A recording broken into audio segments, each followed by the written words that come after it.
name is Jonah Jonathan, and welcome once again to the Jazz Musician's Voice.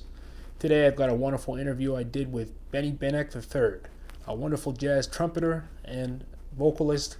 He's got a lot of interesting insights, and I hope you guys will enjoy watching this video. Stay tuned, subscribe, and stay tuned for future interviews. Thank you. Ladies and gentlemen, today I have the pleasure of interviewing Benny Benack III. Wonderful vocalist and trumpeter, and you got your start in Pittsburgh, right? That's right. I'm getting ready. We got a big Pittsburgh Steelers game going on right now. So I love my Steelers. I'm Pittsburgh proud, man. That's great. So tell us a little bit about your early background. You come from a musical family on both sides of the spectrum, both your parents, right? Yeah, so in Pittsburgh, the name Benny Benack, the reason that I go by the third really is because my grandfather was a really notable trumpet player, big band guy. He was like big band leader, and he played, a lot of kind of New Orleans style, more traditional style jazz. And then my dad, Benny Benack Jr., who still is in Pittsburgh now and plays gigs, he plays tenor and clarinet. So, I get the jazz, I get the horn player stuff from my father's side. And then my mom, Claudia, she's a music theater voice professor at Carnegie Mellon in Pittsburgh. So that's where I get the singing from, as I get it from both sides. That's what I thought. I looked it up and I was like, oh, how did he learn how to sing like that? You must get that from your mom. I mean, the funny thing is, like, I'm a bass player, but my mom is actually a church vocalist. She's a minister. So she used to sing to me, and I would assume your mom probably sang to you as a child. You get all those like lyrical theater songs from her? Yeah, man, all the kind of the Great American Songbook, all these great tunes. If I Were a Bell is from Guys and Dolls, and You Stepped Out of a Dream is from Singing in the Rain, right? So like all these great standards, they come from show tunes, and for the singing stuff, that's definitely my background. And then Pittsburgh is really like a kind of a blue collar hard bop town, Roger Humphreys, the drummer, is in Pittsburgh, and he was on all these great Horace Silver albums. Sean Jones was living there when I was growing up, and he comes out of the tradition. And everyone from Pittsburgh, Stanley Turrentine, Benson, Art Blakey, Pittsburgh has this real kind of connection with that sound. So I grew up really into Blue Note records and hard bop, and that's really followed me as I've gotten older. It's like either I'm singing Cole Porter or I'm playing a Freddie Hubbard tune. That's my bread and butter. That's really great. And you got your start on piano, right? You got some experience with reading probably from piano, right? Exactly, man. Yeah, it helped me with reading a lot. And of course, now that I'm an adult, I wish I practiced piano more when I was younger, because my fingerings get all messed up when I actually try and play on a gig. But definitely strong musical background served me well. And then moved to New York in 2009 to study at Manhattan School. And then, there I was really honing my craft. And I actually was at MSM all the way until 2015, because I did my master's there too.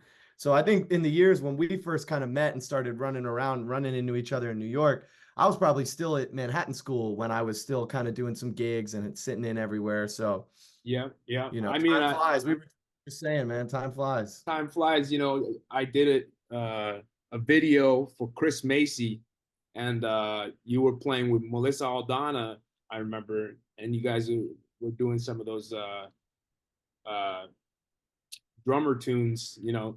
I remember stuff by Tane Watts, Return of the Jitney Man or something like that. Yeah, exactly. Yeah.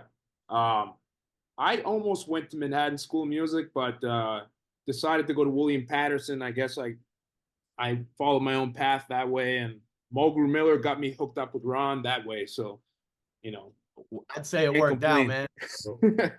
So you were in this Grammy band in high school with some of the cats like Emmett Cohen and Grace Kelly, Chad Lefkowitz Brown.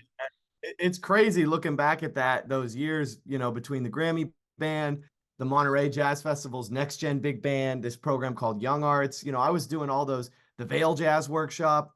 Like my year at the Vail Jazz Workshop was me, Braxton Cook, Jimmy McBride, Grace Kelly, you know, like so many of these youth programs I did. I look at all these cats now that we grew up together, and they're all the people like winning polls and playing festivals and playing clubs. And, you know, we've all known each other since we were like 15. So it's kind of wild to see everybody just kind of doing so well. You guys are all successful, you know, and, you know, tell us about the mix of trumpet and vocals, because you're doing both of them, and you're doing both of them like well enough that you're in the top of the polls on Downbeat, you know. So talk about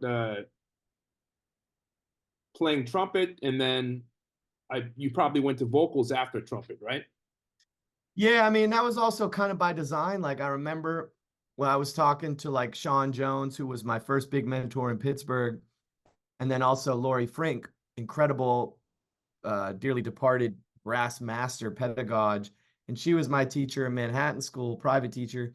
And they both kind of gave me this like, you know, this advice that was like, build your name as a trumpet player in New York, you know, let people know you're a trumpet player, get gigs as a trumpet player, work as a sideman. And then when it's time to, you know, do more of your leader stuff and kind of step out into the spotlight, then you really present yourself as a singer too. And I was really glad they gave me that that advice, because, you know, it allowed people to really take me seriously as a trumpet player. And like when you were doing those videos for Chris Matthew, I was just a trumpet player in a drummer's band, you know.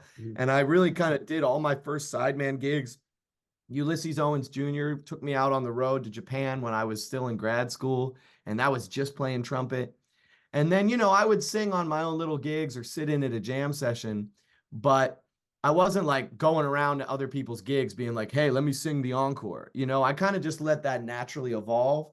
And once people started to know that I would sing too, then if I was on somebody else's gig and they were like, hey, do you want to sing one? Then of course I'd be down.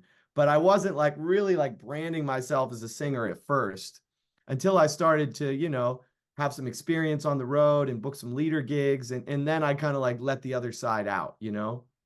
Yeah, let's talk a little bit about that, you know, working as a leader, because you very quickly moved into that field, and you know, you did some recordings, especially with like Christian McBride, for example. Talk about, you know, how that came about, and, you know, how you worked as a leader. Yeah, I mean, you know, I really tried to follow the kind of the old blueprint. You know, I talked about Pittsburgh and Blakey. You look at all the cats that came out of Art Blakey's band, you know, the old formula was an elder musician would call on young musicians, train them up. You know, that was their grad school, teach them about the road, teach them about the music. And then because they played with that cat, they were able to get their own name and then go out and lead a band. And you don't see that as much nowadays. So it forces more musicians to come out and be trying to hustle gigs as a leader when they're like still in school, 20, 21 years old. And you're trying to book gigs and you're trying to hustle out a crowd when, you know, in the old days, they'd have been playing in Horace Silver's band, or they'd have been in Blakey's band, or they'd have been playing with Jimmy Heath's big band or the Dizzy Big Band, you know? And there's less of that now. So I got the tail end of that because, like I said, Ulysses, he's about 10 years older than me. He plucked me out of school, brought me into a band with Yasushi Nakamura, Tim Green, Takeshi Obayashi, New Century Jazz Quintet, and we were making records and touring Japan every year. So that was like a big experience for me with older cats. And then I also was one of my teachers, the great Greg Gisbert, and he would be like calling me to sub with Jimmy Heath's big band, calling me to sub with Roy Hargrove big band, calling me to sub with the Dizzy Big Band and John Lee. So I was getting some apprenticeship from older musicians, and being on gigs like that, you know, you get your name out there. And I met Christian McBride because Sean Jones got me to sub in McBride's big band. So then I did one gig at NJ-PAC, I think, and then we did a European tour with McBride's big band for like 3 weeks.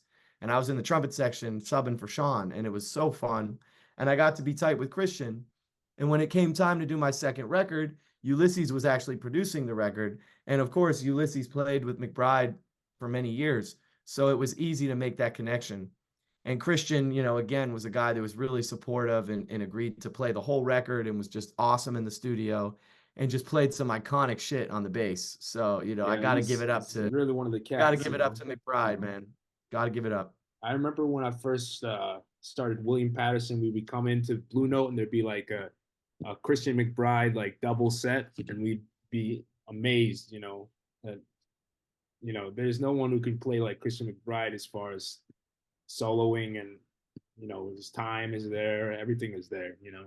Yeah, bro, he's a master, all right. And the funny thing is, he also is doing the Jazz Night in America, so he's doing interviewing now. He's doing that. He's, you know, he's one of the cats, definitely.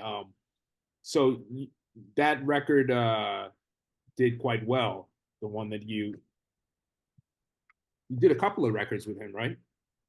He was on the one record, A Lot of Living to Do. Ulysses is played on a couple of my albums, okay. but Yep. A Lot of Living to Do, that was from right at the beginning of the pandemic, 2020, with McBride and Veronica Swift. Yeah.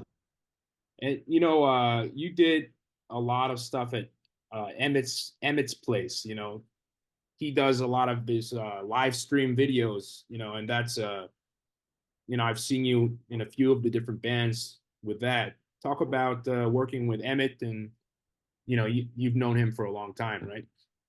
Yeah, man. So I mean, talk about growing up together. I met Emmett in the Grammy band, and then we did Young Arts together. I mean, we go so far back, and we've always had like a really close musical relationship, you know, brotherhood, I would say. And he's always kind of led the charge in a lot of ways for cats in my generation, I feel like, because he was the first one to like, you know, get some gigs at the nice clubs in town. He'd have a late night residency on organ at Smoke, and he'd be playing main sets at Smalls, and he'd have a late night week at Dizzy's, you know, and then everybody else kind of started getting those. And then he'd be the first cat that figured out how to take his trio on the road, and he'd be playing, you know, tiny jazz clubs in the Midwest and figure out how to make that happen. And then everybody else was kind of following his lead, and we'd get on that train. And then now after Emmett's place, you know, he just skyrocketed. And now when he's on the road, he's barely even playing clubs because he's playing performing arts centers and theaters.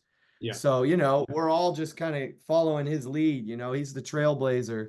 And specifically with Emmett's place, because I'm coming to you from my apartment in West Harlem. I'm on 119, Emmett's on 140th. So he's right up the street from me. So in the beginning, you know, we were in each other's kind of COVID bubble with Russell Hall and Kyle Poole. So we were hanging out with each other all the time because you know you were only allowed to see a few people. And those first few weeks of Emmett's place, I was in the apartment with them, like hitting the record button on the computer, and like, you know, we would be like, oh, maybe if we go from the iPad, it'll be better. Or what if we plug a microphone into the computer and we can get better audio? You know, in the early days, it was real DIY. And very quickly, Emmett was smart. He got like a video team and an audio team, and it really started to look quality. And I think that's what helped him separate from everybody else that was starting to do video stuff on live, because he got the quality really good first. And then all the clubs eventually started to do it and adopt it. And then pretty soon, everybody in their apartment figured out how to get good sound and good video. But in the beginning, people were just like on Instagram Live and Facebook Live, and Emmett had this really well-produced product. And then, you know, he was able to use the fact that he lived in New York. A lot of people were stuck here during COVID. No one had gigs. You could get anyone to come over to the apartment, you know, and it just kind of took off. So it's been exciting to see where that's led for him. And even for me, like, you know, it's kind of a special guest star, I guess, not even a main character. But I'll be playing gigs all around the world, and someone will come up to me and say, I watched you on Emmett Cohen, Emmett's place. That's so I'm really grateful. I'm really grateful to Emmett, man. He's spread the music to a lot of people. It's really funny, you know, I've known Emmett 15, 16 years because I played in the Litchfield jazz camps with him. And we were on the top ensemble, and, you know, he was killing back then, you know. I've known him for a long time. Always swinging. Yeah, always swinging. So talk about some of these big bands that you've been part of, like the 8-bit, the video game music big band, 8-bit big band. Talk about that. That's it, bro. Yeah, so that's this cat, Charlie Rosen, who's like a musical genius, man. Charlie went to Berkeley for jazz upright bass, but then he was also doing composition stuff while he was at Berkeley. And he's one of these like Jacob Collier type freaks of nature that can play every instrument. And so Charlie very quickly started, with Broadway shows. He was playing 4 instruments in Broadway pits. Then he started orchestrating and writing for Broadway. And the video game stuff was just his passion project. So he'd be like playing on a Broadway show in London and orchestrating another Broadway show while he's writing all these video game charts just for fun. And, once he started doing those videos, they really started to explode online. And that's another thing that, like, I'll be somewhere in Buenos Aires or Tokyo, Japan, or somewhere in Switzerland, and someone will come up to me with like a Nintendo 64 t-shirt on and be like, I saw you on the 8-Bit Big Band. I love that stuff. So it's been really cool to see, the way that people connect with the music, and we're discovering audiences these days are online, man. Yeah. And you really, when you go and play a gig in person and people buy tickets in some random town in Switzerland because they saw it on Emmett's Place, or they saw 8-Bit Big Band, or they saw Social Call video of mine with Veronica, like, you can really kind of cultivate an audience of people around the world. And you could say that about streaming music too. And I know musicians are always like, kind of bitching about Spotify and Apple Music and stuff. And I agree, we should all make more money on streaming. But the other side of it is, you can have fans in countries that you've never been to. And these are people that are like going to follow you. They're going to buy your music. They're going to like come see a show if you're ever in their town. So it's been interesting really to see how the audiences have been building just from all this stuff online. Yeah, I mean, I see you have a big footprint on YouTube. You got like 10,000 subscribers. Yeah, a lot of those have come from 8-Bit Big Band, But, we're doing something right now online, that could never happen before. I live in Vermont now. We can discuss, things from across the globe. It's amazing what you're saying about people all over the globe. I've run into people who've seen my YouTube videos, and that's why I continue to do what I do online. I can follow people. I probably saw your videos and recognized you from that, and then said, oh, let me interview him. That's someone we want to have on the series. So talk about more about touring. Like, you're touring all over the world. What is your favorite part about touring? What's your least favorite part about the scene? Oh man, those are some good questions, man. Let me think.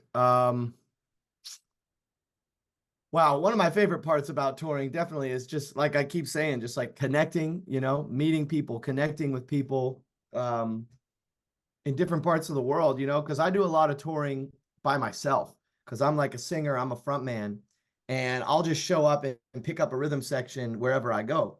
And not a lot of people can do that, if you're an instrumentalist or you have a lot of really intricate arrangements or people have memorized your book, it's hard to do that. But my tunes that I write and the music I play purposely is like stuff that you can kind of just learn in a sound check, for the first time. And so I do a lot of traveling by myself, and I love that because then I show up to a town and I've got like the best bass player in town, the best piano player, and the best drummer. And now they're going to bring all their friends out to the gig, and they know the 3 best hangs after. They know where the jam session is. They know where the bar is to get the good drinks. They know which restaurant for me to get the food I have to try. So it's like I get to come in and just like be immersed in this whole scene of this city or this country that's already there. And sometimes when you're touring with a whole band, you guys are in a rhythm and you're just tired, and everybody gets to the hotel and says, all right, man, let's just eat dinner in the hotel. And then you go to bed after the gig and you go to the next spot. Yeah. So I love kind of getting to know the places that I go to through the musicians and the scene. And, if I had to pick one of the worst parts, it would probably just be the grind of the travel, man. It's like you don't get much sleep. And as the old adage goes, we don't get paid to play the gig. We get paid to travel. That's where you earn your money. So like I'm playing Mittens tonight at midnight. I'm doing the jam at Mittens from midnight till 3 a.m. And then I got a 9:30 a.m. flight out of Newark. So do the math. You know, I'm probably getting 3 hours of sleep tonight. That's just the way it goes. Well, thank you for speaking to us. I'll probably cut it short here, and we'll do another interview maybe in a year's time and see where you're at. Anytime, bro. I always got time for you, man. You're a legend in this field. Oh, thank you. I appreciate it. Well, Benny, thanks for speaking with us. And where can people check out your music? Yeah, it's really easy, man. I'm BB Jazz III everywhere. So that's Instagram, my YouTube channel, Twitter, Threads, TikTok, Snapchat, you name it. Everywhere, BB Jazz III. And my website is bennybenackjazz.com. I got all my gigs up there. I'm always posting content on IG. And I make it easy to find me, man. And hopefully I'm coming to a town near you soon. I got to get out to Stowe, Vermont or something. I got to get out there. You should come out here, Stowe or the Flynn. We got a lot of stuff up here. And you'll be getting in Montreal.